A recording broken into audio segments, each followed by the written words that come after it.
Hello everyone, start करते हैं आज के वीडियो को। और आज के वीडियो में हम डिस्कस करने वाले हैं अमेरिका और ईरान के युद्ध के बारे में। आपने सही सुना, मैं अमेरिका और ईरान के युद्ध इसलिए भी बोल रहा हूं क्योंकि आपको मालूम होगा इजराइल और ईरान का तो चल ही रहा था, लेकिन जब से अमेरिका ने ईरान के उन परमाणु संयंत्रों पर या परमाणु जो कारागार का परमाणु जो जगह थी, परमाणु संयंत्रों को रखने वाली जो जगह थी, वहां पर जब से हमला किया है तब से लेकर अभी तक ईरान भड़का हुआ था और उसने कहा था कि हम जवाबी कार्रवाई जरूर देंगे। उसके रिस्पॉन्स में अमेरिका ने कहा था कि तुम रिस्पॉन्स जवाबी कार्रवाई करने की हिमाकत मत करना, नहीं तो उसके परिणाम बुरे होंगे।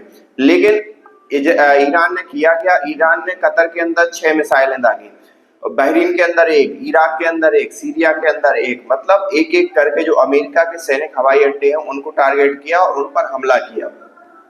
ईरान का डायरेक्टली अमेरिका पर हमला करना एक थोड़ा सा चैलेंजिंग हो जाता है क्योंकि अमेरिका बहुत दूर है ईरान से, तो वो तो एक थोड़ा सा एक लंबी प्रोसेस है। वैसे अगर चाहता ईरान तो कर सकता था, लेकिन डायरेक्टली उसने उनसे ना बढ़ने की बजाय उसने क्या किया कि जो ईरान के जो अमेरिका के जो सैनिक हवाई अड्डे हैं उन पर हमला किया।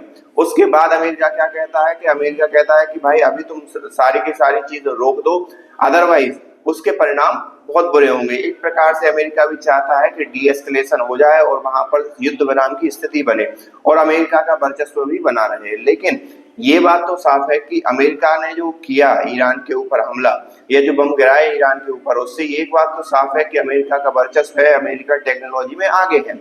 लेकिन जो इजराइल या जो अमेरिका और ईरान की जो मिसाइल नहीं रोक पा रहा है, ये एक बहुत बड़ी देखने वाली बात है। क्योंकि अभी तक जैसे हमने भारत और पाकिस्तान के बीच में भी देखा, तो भारत एक प्रकार से फुल डिफेंसिव मोड में था।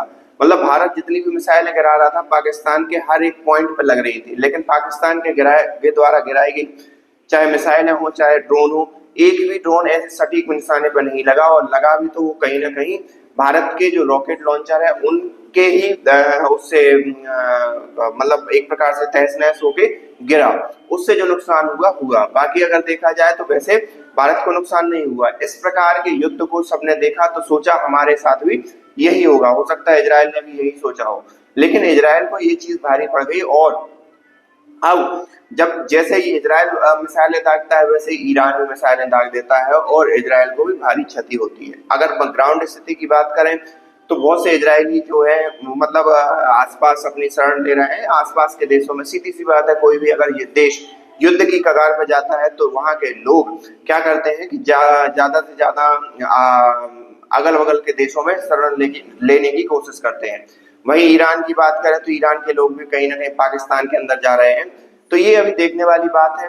और एक और यहाँ पर चीजें निकलकर सामने आती हैं कि जो परमाणु संयंत्रों पर अमेरिका ने हमला किया उससे कहीं रेडिएशन का खतरा तो नहीं है। तो सबसे पहले तो मैं आपको बता दूं, ये बहुत ही सुनसान इलाके में ईरान ने ये सारी चीजें, ये फैसिलिटी बनाई हुई थी और पहाड़ी इलाकों में बनाई हुई थी। फिर भी अगर है तो ये आगे आने वाले कुछ समय में पता चलेगा। तो वर्तमान ये ताजा तरीन स्थिति है।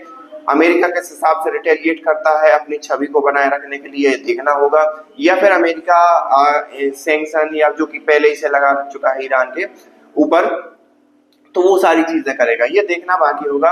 रही बात रसिया की, तो वो अभी ईरान का साथ नहीं देने वाला।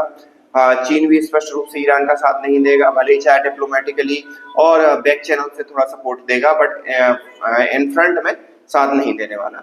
आप इस बारे में क्या सोचते हैं? इस युद्ध के बारे में आप हमें बताइए। बाकी इस युद्ध के बढ़ने से महंगाई बढ़ेगी क्योंकि क्रूड ऑयल की प्राइसेस बढ़ेंगी और ये सारी चीजें होना स्टार्ट हो चुकी हैं। Thank you for this video.